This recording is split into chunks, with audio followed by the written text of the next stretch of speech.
महाराज की जय. గుప్త యోగులైన శ్రీ రాకాడి బాబా వారు.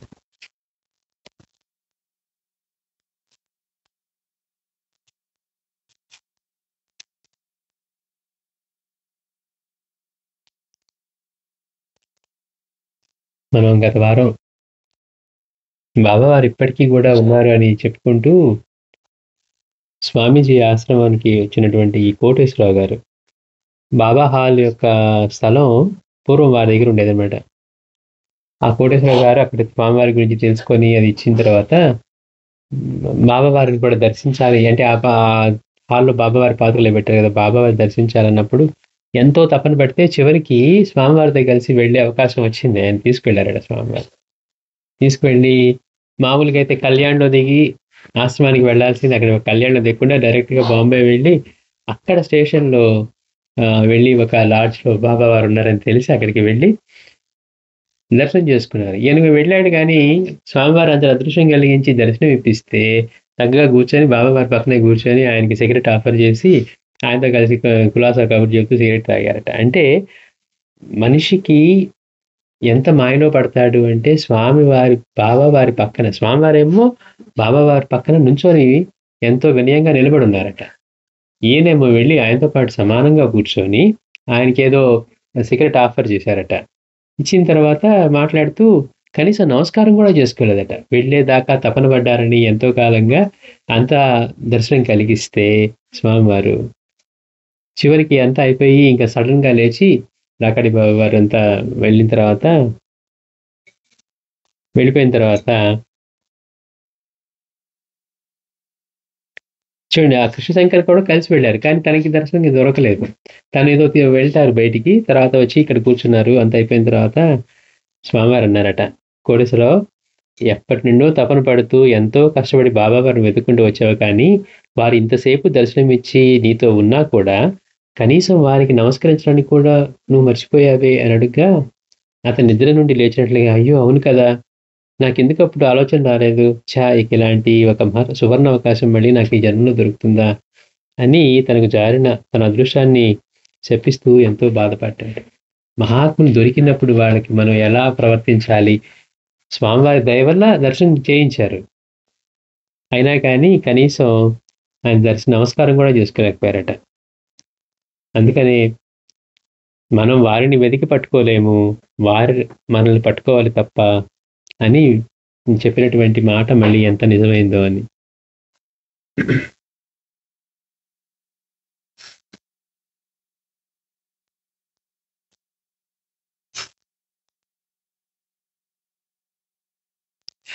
అయినా ఆడే కాలు పాడే నోరు ఊరుకోదనన్నట్లుగా కొన్ని రోజులు అలా ఆశ్రమంలో గడిపాక మళ్ళీ నేను ఎవరితోనూ చెప్పకుండా నా ప్రయాణం సాగించాను. కానీ అది బాబా వారిని వెతకడం మాత్రం కాదు. ఇదంతా ఎవరు చెప్తున్నారు మనకి? ఈ రాకాడి బాబా దగ్గర పెరిగినటువంటి బడియా చెప్తున్నారు. అంటే ఆయన బాబా ఆశ్రమం నుంచి వెళ్ళిపోయిన తర్వాత వారిని వెతుక్కుంటూ వెళ్ళాను, కానీ వీళ్ళందరూ చెప్పారు ఆయన మనకి దొరకాలంటే ఆయన దొరకాలి కానీ మనం పట్టుకోలేమని ఆ విషయాన్ని చెప్తూ. సరే, ఎవరితో చెప్పకుండా మళ్ళీ ప్రయాణం సాగించాను. అయితే ఈసారి బాబాని వెతకడం మాత్రం కాదు, అదృష్టం కొద్దీ ఒకవేళ వారు ఎక్కడైనా కనపడితే సరే లేదా అంటే ఇదంతా 72-73 సంవత్సరంలో జరిగిన విషయం. ఈ నా రెండవ యాత్రలో కూడా ఇంకెన్నో పుణ్యక్షేత్రాలను మహాత్ములు దర్శించాను. చివరికి అలా నేను హిమాలయాలకు చేరుకున్నాను. ఈసారి నేను పవిత్రమైన హిమాలయాల్లో 2 సంవత్సరాల కాలం గడిపాను. గురువు యొక్క గొప్పతనం అర్థం చేసుకున్న నాకు ఆ కాలంలో బాబా వారి లాంటి పూర్ణపురుషులకు గురువు కావాలనే అమితమైన తపన కలిగింది. అంటే ఇప్పుడు ఆయన గురించి తెలిసింది, ఆయనేమో అందుబాటులో లేకుండా వెళ్ళిపోయారు. ఇప్పుడు అక్కడికి వెళ్ళి అనుకున్నారట, ఇంతటి గొప్ప మహనీయుడు దొరికితే బాగుండు మనకి అని. అలాంటి సమర్థులైన గురువులు ఎక్కడున్నారు? గురువు గురించి ఈ నా అన్వేషణ ఇలా కొనసాగుతూ ఉండగానే నాకు తెలియకుండానే 2 సంవత్సరాల కాలం గడిచిపోయింది. చివరికి నేను హిమాలయాల నుండి మళ్ళీ గుజరాత్కు రాగానే నా తపనకు ఫలితం అన్నట్లుగా నాకంటే పెద్ద జటాజూటుధారి అయిన సంత్ శ్రీ రామ్జీ బాబు మహారాజ్ వారిని గురువుగా పొందే భాగ్యం కలిగింది. ఇక్కడ గుజరాత్లోకి వచ్చి అక్కడ ఈయన శ్రీ రామ్జీ బాబు మహారాజ్ అనే వారిని గురువుగా పొందే భాగ్యం కలిగింది. ఆ తర్వాత మరొక ప్రత్యేక సహచర్యంలో వైష్ణవ సిద్ధాంతులైన సంత శ్రీ రామానందాచార్యుల వారిని కూడా గురువుగా పొందే అదృష్టం కలిగింది. ఆ పైన సుమారు 2 సంవత్సరాల కాలం వివిధ రకాల సాధనలతో, దీక్షలతో వివిధ పుణ్యస్థలాల్లో గడిపి, ఆ తర్వాత మళ్ళీ నేను గణేష్‌పురికి వెళ్ళాను. అంటే ఇంకా ఈయన కూడా ఇంకా ఇప్పుడు రాకడి బాబా వారు మనకు అందుబాటులో లేకుండా అయింది. వారు అనుకుంటే గాని దొరకరని చెప్పి, సరే నేను కూడా హిమాలయాలకు వెళ్ళిన తర్వాత గురువు యొక్క గొప్పతనం తెలిసింది కాబట్టి, నాకు కూడా ఎవరైనా అలాంటి గొప్ప మహనీయుడు దొరికితే బావుండని అనుకోని ప్రయత్నం చేసిన తర్వాత కొంతకాలం సాధన చేసి, ఈ గుజరాత్‌కొచ్చిన తర్వాత అక్కడ ఈయన రామ్‌జీ బాపు మహారాజ్ గారిని అట్లానే ఇంకొక ఆయన వైష్ణవ సిద్ధాంతులైన సంత్ శ్రీ రామానందాచార్యులు వీరిద్దరిని కూడా గురువులుగా పొందారట ఆయన. అయితే అక్కడ కొంతకాలం మళ్ళీ సాధన చేసి తర్వాత మళ్ళీ రాకాడి బాబా వారి స్థానం నుండి గణేష్‌పురికి వెళ్ళాను. నేను అక్కడికి వెళ్ళేసరికి అక్కడ మా నాన్నగారు ఉన్నారు. ఎవరు? ఈయన ఆంగ్లో ఇండియన్ ఆయన ఆర్మీలో పనిచేసేవారు కదా! సాధు రూపంలో ఉన్న నన్ను చూసి వారు చాలా బాధపడ్డారు, కానీ చివరకు విషయాలను అర్థం చేసుకొని నేను సన్యాసాశ్రమం స్వీకరించడానికి నాకు అనుమతి ఇచ్చారు. ఏదేమైనప్పటికీ నా 3వ ఆఖరి గురువులైన పూజ్య సంత్ శ్రీ రామకృష్ణదాస్‌జీ మహారాజ్ వారు నన్ను నానా విధాలుగా ఇంకా ఎంతో అభివృద్ధి పరచడానికై ఎంతగానో శ్రమపడ్డారు. అంతకుముందు గుజరాత్‌లో ఇద్దరిని, తర్వాత ఇంకొక ఆయన గురించి అట్లా చెప్తూ ఉన్నారు. 3 గురువులు. వారి వల్లనే నేను ఈ ఆశ్రమం స్థాపించి ఇప్పుడు ఇక్కడ ఉండటం. శ్రీ నిత్యానందుల వారు రాకాడి బాబా వారిని ఘోరక్ అని పిలిచినట్లుగా రామకృష్ణ దాస్‌జీ వారు నన్ను యోగిరాజ్ అని పిలిచేవారు. ఎట్లయితే నిత్యానంద భగవాను రాకాడి బాబా వారిని ఘోరక్ అని పిలిచారో, ఈ రామకృష్ణ దాస్‌జీ గారు నన్ను యోగరాజ్ అని పిలిచేవారు అని చెప్తున్నారు. వారికి నేను ఒక్కడినే కాకుండా ఎంతో మంది శిష్యులు ఉన్నప్పటికీ కూడా నేనంటేనే వారికి ఒక ప్రత్యేకమైన ప్రేమ, వాత్సల్యాలు. ఇప్పుడు గమ్మత్తుగా నిజమైన గొప్ప గురువుల దగ్గర ఎవరి దగ్గరైనా కానీ ఎవరు వెళ్ళినా వాళ్ళకి ఏమనిపిస్తుందంటే నేనంటేనే ఆయనకి ఇష్టం అనిపిస్తుందట. పైగా అంటే ఎందుకని ఎంత ప్రేమతో మాట్లాడతారంటే, ఓహ్! వారికి నేనంటే బాగా ఇష్టం కానీ అందరితోనూ ఆయన అంతే ప్రేమగా ఉంటారు. మాస్టర్ దగ్గర కూడా అందరూ అలా అనుకునేవారట. మాస్టర్ గారు నేనంటే ఎన్నిదో అని. ఆయన అడిగితే నాకు ప్రత్యేకంగా ఎవరి మీద ప్రేమ ఉండదు అన్నారట ఆయన. ఎందుకని అన్ని జీవుల్లోనే బాబాలు ఉన్నారనే అలానే మాట్లాడతారు. కానీ అందరితోనూ అంత ప్రేమగాను అలానే ఉంటారు.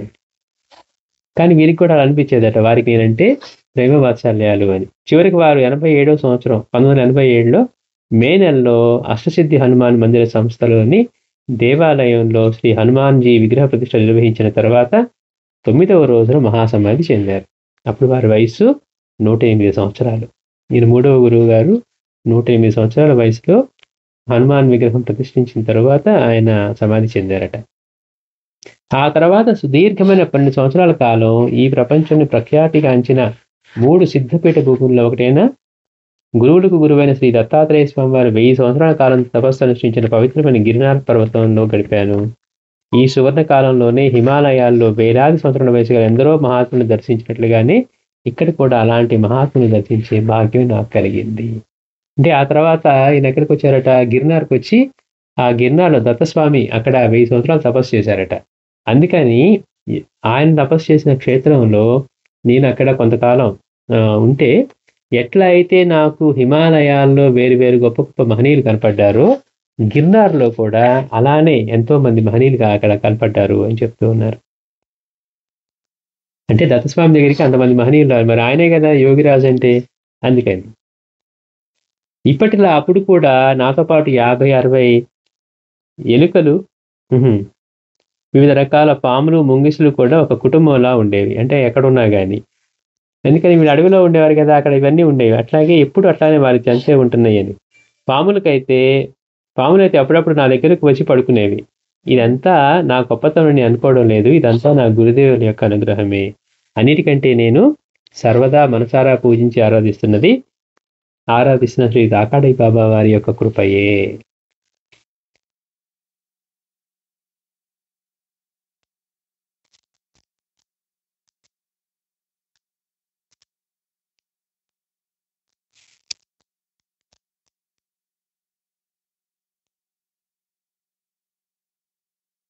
సత్సంగ ప్రియులైన బాబా వారు ఎక్కడికి వెళ్ళినా సాధు సత్పురుషులతో సమావేశమయ్యేవారు. ఇంకో విధంగా చెప్పాలంటే వారు ఎక్కడికి వెళ్ళినా అయస్కాంతం ఇనుమును ఆకర్షించినట్లుగా చుట్టూ ఉన్న ప్రాంతంలోని వారినే కాక సుదూర ప్రాంతాల్లో ఉన్న సత్పురుషులను కూడా ఆకర్షిస్తూ ఉండేవారు. అంటే ఆయన ఎక్కడికి వెళ్ళినా కానీ సాధు సత్పురుషులతోటి సమావేశమయ్యేవారట. అట్లా ఇంకో విధంగా చెప్పాలంటే వారు ఎక్కడికి వెళ్ళినా ఎక్కడెక్కడున్న వాళ్ళందరూ ఒక మ్యాగ్నెట్ దగ్గరికి వచ్చినట్టు ఎక్కడెక్కడి నుంచో ఆ ప్రాంతంలోని వాళ్ళు వేరే ప్రాంతాల వాళ్ళు అందరూ వస్తూ ఉండేవారట.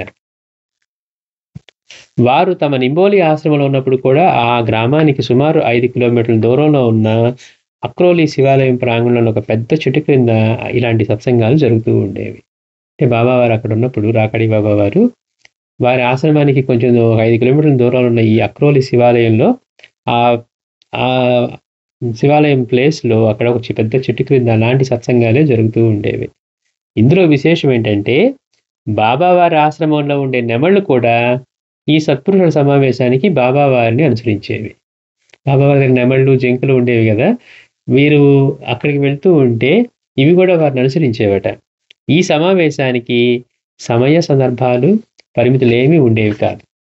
కనుక ఒక్కొక్కప్పుడు బయటికి ఎక్కడికో తిరగడానికి వెళ్ళిన నెమళ్ళు తిరిగి ఆశ్రమానికి వచ్చేసరికి బాబావారు అక్కడెక్కడా కనపడకపోయినట్లయితే అవి ఆశ్రమం ముందర గల పెద్ద రావి చెట్టు పైకి ఎగిరి అక్కడి నుండి ఆ ప్రాంతం అంతా కలయి చూసి ఒకవేళ బాబావారు అక్రోలికి వెళుతున్నట్లు కనపడితే వెంటనే ఆ దిశగా ఎగిరి బాబావారు అక్రోలి చేరక ముందే ఆ సత్పురుషుల సమావేశమే చెట్టుపై కూర్చొని కెహో కెహో అని బాబావారి రాకను ఆ సత్పురుషులకు తెలియజేసేవి. అవి చూడండి, అంటే ఈయన బాబావారు ఇట్లా సత్సంగానికి వెళ్తే సమయం తెలిసేది కాదు. మళ్ళా ఏ టైప్ క్లోజ్ చేయాలి లేదు, మరి ఎంతసేపు ఉంటే అంతసేపు.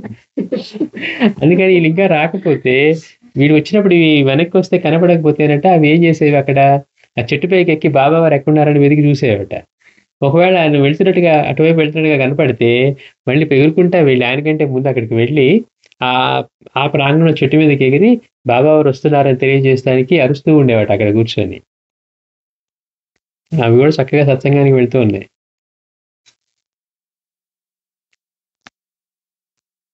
అట్లా అంటే వెంటనే వాళ్ళు అంటే బాబావారు వస్తున్నారన్నమాట, సరే ఇక చిలుని తయారు చేద్దామంటూ వారు వచ్చేసరికి అన్ని సిద్ధం చేసేవారు. అంటే బాబా అది చిలుని తాగేవారు కాబట్టి. అట్లా వేషభూషణాలతో సహా బాబావారు ప్రవర్తించే తీరు ఇతర మహాత్ములతో పోలిస్తే చాలా భిన్నంగా ఉండేదని మనకి ఇప్పటికే తెలుసుకున్నాం కదా. అయితే వారి కళ్ళు కూడా చాలా ప్రత్యేకంగా ఉండేవి. ముదురు తేనె రంగు గల వారి ఆ కళ్ళు రెండు మెరుస్తూ ఉండేవి. రాకాడి బాబా వారి కళ్ళు ఎలా ఉంటాయంటే ముదురు తేనె రంగులో ఉండేవట. అవి ఆ రెండు కళ్ళు కూడా మెరుస్తూ ఉండేవి. తప్పని పరిస్థితుల్లో తప్ప వారెవరిని అలా తీక్షణంగా చూసేవారే కాదు. ఒకవేళ వారు కళ్ళెర చేసి ఎవరినైనా తీక్షణంగా చూసినట్లయితే గజరాజు అయినా సరే వారి ముందు నిలబడటానికి సాహసించరు. అంటే వారి చూపు అంత తీక్షణంగా ఉండేదట. కానీ ఎవరిని అలా చూసేవారు కాదు. ఎప్పుడన్నా కనుక బాబా వారి కోపం వచ్చి ఏదైనా చూశారు అంటే గజరాజు అయినా సరే వణికిపోవాల్సిందే అని చెప్తా ఉన్నారు. ఆ అడవి ప్రాంతంలో బాబా వారు తమ ఆశ్రమానికి ముందు భాగంలో ఒక చిన్న పూల తోటను పెంచారు. వారు పెంచిన ఆ ముగ్గురు పిల్లలు కూడా ఆ తోటలోని పూలు కోసి అటు అత్రేశ్వర శివాలయాన్ని, అంటే ఇది మనకి భగవాన్ వీరు కట్టించి ఇచ్చిన శివాలయం అక్కడ సాధన కోసం, ఆ శివాలయాన్ని ఇటు అనసూయ ఆశ్రమాన్ని అలంకరించేవారు. అంటే బాబావారు ఆ ముందు చిన్న పూలతోట పెంచితే ఈ ముగ్గురు పిల్లలు ఎవరైతే పెరుగుతున్నారో ఈ బడియా వీళ్ళందరూ ఆ పూలన్నీ కోసి ఇటు అటు శివాలయాన్ని ఇటు అనసూయ ఆశ్రమాన్ని అలంకరించేవారు. అలా పూజ పునస్కారాలకు కూడా ఆ తోటలోని పూలనే కోసుకునేవారు. అయితే బాబావారికి అతిథులుగా వివిధ సాంప్రదాయాలకు చెందిన రకరకాల సాధు సత్పురుషులు అప్పుడప్పుడు వారి ఆశ్రమాన్ని సందర్శిస్తూ ఉండేవారు. చూడండి గమ్మత్తు. మరి వీళ్ళందరికీ ఎట్లా తెలిసింది అంటే అది వారి శక్తి అనమాట. ఇప్పుడు ఎక్కడో ఉన్న హిమాలయాల్లో నుంచి ఎక్కడెక్కడి నుంచో వచ్చేవాళ్ళు, ఆ సాధువులు వచ్చేవాళ్ళు, ఈ సాధువులు వచ్చేవాళ్ళు అంటే వారు మనలాగా భౌతిక ఇక్కడ ఉంటారు కదా. మరి హిమాలయాలు వెతుక్కుంటూ వెళ్ళినప్పుడు వాళ్ళు ఏం చెప్పారు, ఆయన కారణ పురుషుడు, ఒక కారణంతో వచ్చిన వారు మీరు ఆయన వెతకాలంటే ఆయన దొరకడు, ఆయన దొరికితే అనేది మీరు పట్టుకోగలరు కానీ అని ఇవన్నీ మనకి చెప్పినవి. ఇక్కడ అసలు వీళ్ళందరూ ఎక్కడెక్కడి నుంచి వచ్చేవాళ్ళు, బాబావారు ఇక్కడ ఉన్నారు వీళ్ళు ఎలా తెలుసు అనిపించేదట ఈ పిల్లలకి. అట్లానే ఎంతో మంది వస్తూ ఉండేవారు. ఎవరి సాంప్రదాయానికి అనుగుణంగా వాళ్ళను బాబావారు స్వాగతించేవారు. ఇందులో హిమాచల్ ప్రదేశ్, ఉత్తరాంచల్ వంటిది శీతల ప్రాంతాలు, అంటే బాగా చల్లని ప్రాంతాల నుండి వచ్చే మహాపురుషులు సర్వసాధారణంగా గంజాయిని వాడుకునేవారే. పైగా బాబావారు కూడా అప్పుడప్పుడు దాన్ని వాడేవారే కనుక వారు తమ పూల తోటలో కొన్ని గంజాయి మొక్కలను కూడా పెంచేవారు.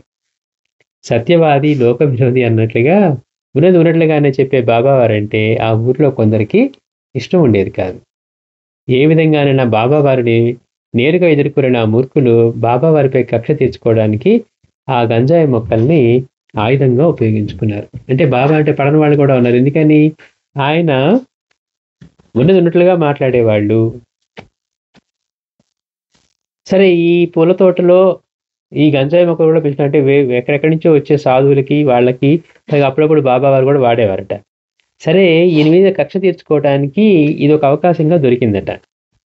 సరే ఏం చేశారు? ఈ విషయాన్ని సంబంధిత అధికారులకు ఫిర్యాదు చేశారు. ఇక్కడ తోటలో గంజాయి పెంచుతుందని ఈ అధికారులకి తెలియజేశారట. ఆ అధికారులు నిజానిజాలు తెలుసుకునేందుకే 3 పోలీసు ఉద్యోగస్తుల్ని ఆశ్రమానికి పంపారు. అక్కడ తనిఖీ చేసిన ఆ పోలీసులకు ఆ పూల తోటలో అక్కడక్కడ 4-5 గంజాయి మొక్కలు మాత్రం కనిపించాయి.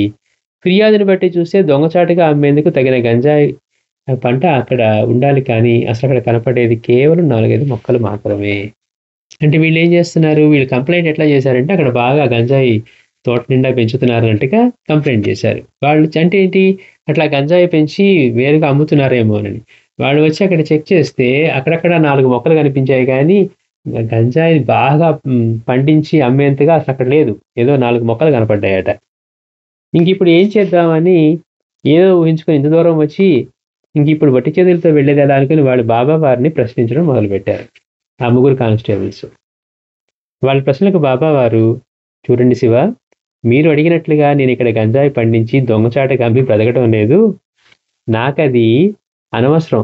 మీరు చూస్తున్నారు కదా అక్కడ ఎన్ని గంజాయి మొక్కలు ఉన్నాయో, అవి కూడా నా సొంత అవసరాలకు పెంచుకుంటున్నదే అని శాంతంగా జవాబిచ్చారు.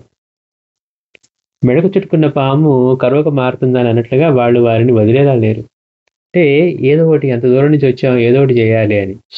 వాళ్ళు మళ్ళీ కొంత బెదిరిస్తూ దబాయింపు ధోరణిలో వారిని ప్రశ్నించసాగారు. బహుశా పాపం ఆ ఆఫీసర్లకు అంతకుముందు పొట్టగడవడానికి వేషం ధరించిన గతిలేని కొంతమంది సాధువులతో వ్యవహరించి ఉండొచ్చు, కానీ నిప్పు లాంటి సర్వసంగ పరిత్యాగులైన అసలైన సత్పురుషుని వాళ్ళు అప్పుడే కలుస్తున్నారేమో. ఏదో భయపెట్టి చేస్తే వీళ్ళు సాధువులే కదా, మాటలు ఉంటారని అనుకుని ఉంటారు, కానీ అక్కడ ఉన్నది ఎవరో వాళ్ళకి తెలియదు. అసలు వాళ్ళకి తెలియదు తాము ఎవరితో పేచి పెట్టుకుంటున్నామోనని. వాళ్ళు వారి ఆ శాంత స్వభావాన్ని వారి చేతకానితనంగా భావించి మళ్ళీ దుర్భాషలాడసాగారు. అంటే తాకాడి వారు ప్రశాంతంగా సమాధానం చెప్తుంటే ఆయనకి ఏదో చేతకాంతనం అనుకున్నారట. ఆయన మంచిగా మాట్లాడుతూ ఉంటే మళ్ళీ దుర్భాషలాడతానని మళ్ళీ గొడవ పెట్టి ఎట్లా పెడతారు నోటు కూర్చొని మాట్లాడుతున్నారు. అలా వాళ్ళు తమ హద్దు దాటారు. అందులో పోలీసులు కదా, గంజాయి మళ్ళీ పోలీసులు, ఈయనేమో శాంతంగా ఉన్నారు అని చెప్పి వాళ్ళ లెవెల్ పెంచి నోరుకి ఎట్లా వస్తే అలా మాట్లాడుతూ వాళ్ళ హద్దును దాటారట. అనరానిదంటే ఇక జరిగేది ఏముంది? బాబావారు అప్పుడు అతి గంభీరులై ఆ 3 ఒకసారి అలా తీక్షణంగా చూశారు. ఆ చిన్న కృష్ణుని పసినోట యశోదమ్మకి ఏం కనపడిందో మనకి తెలిసిందే కదా, కానీ బాబా వారి రుద్ర నేత్రాల్లో ఆ పోలీసు వాళ్ళకి ఏం కనపడిందో వాళ్ళకే తెలుసు. కృష్ణుడు నోటించినప్పుడు ఏం కనపడిందో చెప్పారు మనకి, అన్ని లోకాలు కనపడ్డాయి అవి అని. బాబా వారు కళ్యాణం చేసినప్పుడు ఏం కనపడిందో ఆ పోలీసులకే తెలియాలి, ఎందుకంటే వాళ్ళొక్కడికే అది అయింది కాబట్టి. మహారుద్రుడైన ఆ పరమశివుని యొక్క త్రినేత్రం వలె ఉన్న బాబా వారి ఆ చూపుకు తట్టుకోలేక అప్పటి వరకు పులిలా ఉండే ఆ పోలీసులు పిల్లులా మారి ఒక్కొక్కరు వారి పాదాలపై పడి క్షమాపణ పెట్టుకున్నారు. అంటే మంచిగా మెత్తగా సమాధానం చెప్తా ఉంటే వాళ్ళు రెచ్చిపోతున్నారు. అంత దూరం నుంచి వచ్చాం, ఏదో ఒకటి చేసి వెళ్ళాలి, ఈ కేసు పెట్టు, ఇంకోటో ఇరికిచ్చో ఏదో చేద్దాం అనుకున్నారు. కానీ ఇక తప్పనిసరి అంటే వాళ్ళు దుర్భాషలాడి వాళ్ళ హద్దులు దాటిన తర్వాత బాబా వారు ఒక్కసారి తీక్షణంగా అలా చూశారంట. అంతే, చూసేసరికి భయపడిపోయారు. ఏం చూసారో తెలియదు, కానీ వెంటనే వాళ్ళు మహారుద్రుడైన పరమశివుని యొక్క త్రినేత్రం వల్ల ఉన్న బాబా వారి ఆ చూపుకి తట్టుకోలేక అప్పటి వరకు పులిలా ఉండే ఆ పోలీసులు పిల్లులా మారి ఒక్కొక్కరు వారి పాదాలపై పడి క్షమాపణ పెట్టుకున్నారు. అసలు బాబా వారి ఆ చూపులో వాళ్ళకి ఏం గోచరించిందో, లేదా ఆంతరికంగా వాళ్ళకి ఏమైనా జరిగిందో వాళ్ళకే తెలియాలి. అంటే చూడటం వల్ల వాళ్ళలో ఏమైనా మార్పు జరిగిందా? చివరికి అక్కడి నుండి వెళ్ళేటప్పుడు వాళ్ళు, బాబా మీరు మమ్మల్ని క్షమించారనే నమ్మకంతోనే మేము వెళ్తున్నాం, ఇంకెప్పుడు ఎవరు ఇలాంటి విషయమే మీకు ఎలాంటి ఇబ్బంది కలిగించరు అని మాటిచ్చారు కూడా. అంటే బాబా వారి చూపు గురించి చెప్తూ ఆ ముదురు తేనె రంగులో ఉండే కళ్ళు ఆయన సామాన్యంగా కోపించరు, ఆయన కనుక కోపించి చూస్తే గజరాజు అయినా సరే అక్కడి నుంచి వణుకుతూ వెళ్లాల్సిందే అని చెప్తూ ఈ సంఘటన చెప్తూ ఉన్నారు. ఇట్లా ఎక్కడెక్కడి నుంచో వచ్చే వాళ్ళ కోసం ఆ పూల తోటలో కొంచెం కొన్ని గంజాయి మొక్కలు కూడా ఉంటే వచ్చే సాధువులు అంటే బాగా కోల్డ్ ప్లేసెస్ నుంచి వచ్చేవాడు వాళ్ళు వాడేవాళ్ళట. అంటే ఆ వేడి కోసం కానివ్వండి ఏదైనా. అందుకని బాబా వారు అందులో ఉంచితే బాబా అంటే గిట్టని వారు ఏం చేశారు, ఎట్లాగైనా సరే ఈయనకి ఏదో ఒకటి ఇరికిచ్చాలని చెప్పి పోలీసులు కంప్లైంట్ చేసి ఇది చేస్తే వాళ్ళు వచ్చి ఆ ముగ్గురు పోలీసులు ఏం కనుక్కోలేకపోయారు అక్కడ. అంటే కొద్దిగా ఉన్నాయి, అమ్మటానికి పనికిరావు. ఎంత అమ్ముతారు? ఒక కిలో అమ్మాలనుకోండి, దానికి తగ్గట్టుగా మొక్కలు ఉండాలి కదా. 4 మొక్కలుంటే ఎంత వస్తుంది? సో ఇది అమ్మటానికి కాదు. ఎన్ని చెప్పినా కానీ వినకుండా బాబా వారు శాంతంగా చెప్తూ ఉంటే వాళ్ళు ఇంకా రెచ్చిపోయారట. ఇక లాభం లేదని ఒక్కసారి తీక్షణంగా అలా చూస్తే చాలు, ముగ్గురు కూడా పడి బాబా పాదాల మీద పడి నమస్కారం చేసి, బాబా మమ్మల్ని క్షమించారనే నమ్మకంతోనే మేము వెళ్తున్నాం, ఇంకెప్పుడు ఎవరు ఇలాంటి విషయమే మీకు ఎలాంటి ఇబ్బంది కలిగించరు అని మాటిచ్చారు కూడా.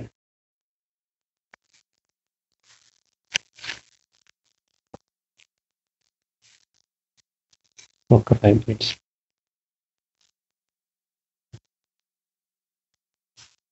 ఈ మధ్య కాలంలో అంటే 2007 సంవత్సరం ప్రారంభం నుండి శ్రీ రాకాడి వారి గ్రంథరచన మధ్య మళ్ళీ తీవ్రతరం చేసినప్పుడు భక్తులు నన్ను మళ్ళీ అడుగుతున్న ఒక ప్రశ్న ఏంటంటే, అవును సాయిదాస్ గారు, మన రాకాడి వారు ఇప్పటికీ కూడా స్థూలంగా ఉన్నారంటారా అని. ఉన్నారండి, బాబావారు ఇప్పటికీ కూడా ఉన్నారు అని దృఢంగా చెప్పిన అది నేను నమ్మలేని భక్తులు ఎందరో ఉన్నారు. అంటే స్వామివారు 2000లోనే మనకి ఆయన దేహం వదిలేశారు, పూర్ణానంద స్వామివారు. మరి వారి గురువు గారు కదా రాకాడి బాబా. వీళ్ళకేముంటుంది, బాబా ఇప్పుడు ఉండుంటారా? మనకి కనపడట్లేదు కదా. అందుకని 2007 సంవత్సరంలో ఈయన ఈ గ్రంథరచన చేస్తున్నప్పుడు రాకాడి వారి గ్రంథం గురించి వచ్చిన వాళ్ళు అడిగేవాళ్ళట, అవునండి సాయిదాస్ గారు, ఇంకా రాకాడి బాబా వారు ఇట్లా స్థూల రూపంలోనే ఉన్నారా అంటే, భౌతిక దేహంతో ఉన్నారా అంటే, ఉన్నారండి అని చెప్తే కూడా నమ్మేవాళ్ళు కాదట. ఏదో మీరు చెప్తున్నారు కానీ మాకు నమ్మకం కలగట్లేదని. అది వాళ్ళ తప్పు కాదు, ఎందుకంటే వారు ఉన్నారని అనుభవం కలగండి ఎలా నమ్మగలరు కదా. అయితే ఈ ప్రశ్న నేను ఒకసారి 1998 సంవత్సరంలో 1998లో నా గురుదేవులైన శ్రీ పూర్ణానందుల వారిని అడగగా వారు బాబా వారు ఇప్పటికీ కూడా ఉన్నారు, వారు హిమాచల్ ప్రదేశ్లోని కులు లోయల్లో ఉన్నారు అని చెప్పారు. చూడండి, అంటే ఏంటి, స్వామికి మనం గత వారం లీలలో లాగా ఎప్పుడు ఆయన దృష్టి వారు ఎక్కడున్నారనే దాని మీదే ఉండేది. మరి కళ్యాణ్ కని బయలుదేరి బాంబే వెళ్ళి అక్కడ ఎట్లా దర్శనం చేసుకున్నారు? స్వామికి తెలియదు ఏముంటుంది, బాబా ఎక్కడున్నారని నిరంతరం గురువుని స్మరించే వాళ్ళకి మనలాగా అయ్యో వాడు ఫోన్ చేయలేదండి ఎక్కడున్నారో తెలియదు అని ఉంటుంది కదా. అందుకని స్వామివారు అన్నారట 1998లో, బాబావారు ఉన్నారు, ఇప్పుడు ఎక్కడున్నారు అనే దానికి వారు హిమాచల్ ప్రదేశ్లోని కులు లోయల్లో ఉన్నారు అని అన్నారట. ఆ తర్వాత 2003 సంవత్సరంలో అనంతపురం వాస్తవ్యులైన అప్పస్వామి గారు హిమాచల్ ప్రదేశ్లోని వైష్ణవీదేవి దర్శనానికి వెళ్ళినప్పుడు కాట్రాలోని ఒక సత్రం యజమానియే కాక 2 సాధువులు కూడా బాబావారు అఘోర్ బాబా అనే పేరుతో ఆ ప్రాంతంలో తిరుగుతున్నారని కంఠోక్తంగా చెప్పడం జరిగింది. అంటే అప్పుడు ఇక్కడ మనం రాకాడి బాబా అంటున్నాం, వాళ్ళు అక్కడ తిరుగుతుంటే వాళ్ళు ఇంకో పేరుతో ఉన్నారట, ఆయన అఘోర్ బాబా. అప్పస్వామి గారు కొంతమంది భక్తులతో కలిసి 12 జ్యోతిర్లింగాల దర్శనాలతో పాటు మరికొన్ని పుణ్యక్షేత్రాలను కూడా దర్శించడానికి బస్సులో బయలుదేరారు. అలా వాళ్ళు ఒకరోజు సాయంత్రం జమ్మూలోని శ్రీ వైష్ణవీదేవి ఆలయానికి సుమారు 40 కిలోమీటర్ల దూరం గల కట్రా అనే ఊరికి చేరుకున్నారు. వాళ్ళు అక్కడ ఒక సత్రంలో బస చేయడానికి దిగగా ఆ సత్రం యజమాని బయటికి వచ్చి వాళ్ళ బస్సుకు ముందు పెట్టిన బాబా వారి ఫోటో చూసి, అరే ఇది అఘోర్ బాబా వారి ఫోటో కదా, మీకు మీరు తెలుసా అని అడిగారట. వీళ్ళు అక్కడికి వెళ్ళినప్పుడు ఏం చేశారు, వాళ్ళ బస్కి రాకాడి బాబా వారి ఫోటో పెట్టుకున్నారట ముందు. అక్కడికి వెళ్తే ఆ కాట్రాలో ఆ యజమాని, అక్కడ లాడ్జ్ యజమాని బయటకు వచ్చి, అరే ఇది అఘోర్ బాబా ఫోటో కదా, మీకెట్లా తెలుసు ఈయన మీకు అని అడిగారంట. వీళ్ళకేమో మనకి ఇక్కడ ఉన్న రాకాడి బాబాతో రాకాడి బాబా తెలుసు, అక్కడికి వెళ్తే వాళ్ళు ఇంకో పేరుతో ఉన్నారు కాబట్టి ఈయన మీకెట్లా తెలుసు అని చెప్పి వాళ్ళు ప్రశ్నించారట సత్రం యజమాని. అరే ఇది అఘోర్ బాబా వారి ఫోటో కదా, మీకు మీరు తెలుసా అని ఆశ్చర్యం తొడుగ్గా వాళ్ళు, మీరు అఘోర్ బాబా కాదు, మీరు శ్రీ రాకాడి బాబా వారిని అని చెప్పారు. అయినా అతను ఒప్పుకోలేదు. వాళ్ళకి అక్కడ ఆయన అఘోర్ బాబాగా కనపడుతూ ఉన్నారు. కానీ ఎముకలు కొరుకుతున్నట్లుగా ఉన్న ఆ చలిలో అతనితో ఇంకా వాదోపవాదాలకు నిలబడక ఆ భక్త బృందం సత్రంలోకి వెళ్ళిపోయారు. మరునాడు ఉదయం అప్పాస్వామి గారు మరో ఇద్దరితో కలిసి అక్కడి నుండి 4-5 కిలోమీటర్ల దూరంలో ఆ అడవి మధ్యలో గల అత్కుమారి గుహలోని అమ్మవారి మూల విగ్రహాన్ని దర్శించడానికి వెళ్ళారు. అక్కడ ఒక గుహలు ఉందట. ఆ గుహలో వాళ్ళకి ఇద్దరు సాధువులు కనిపించారు.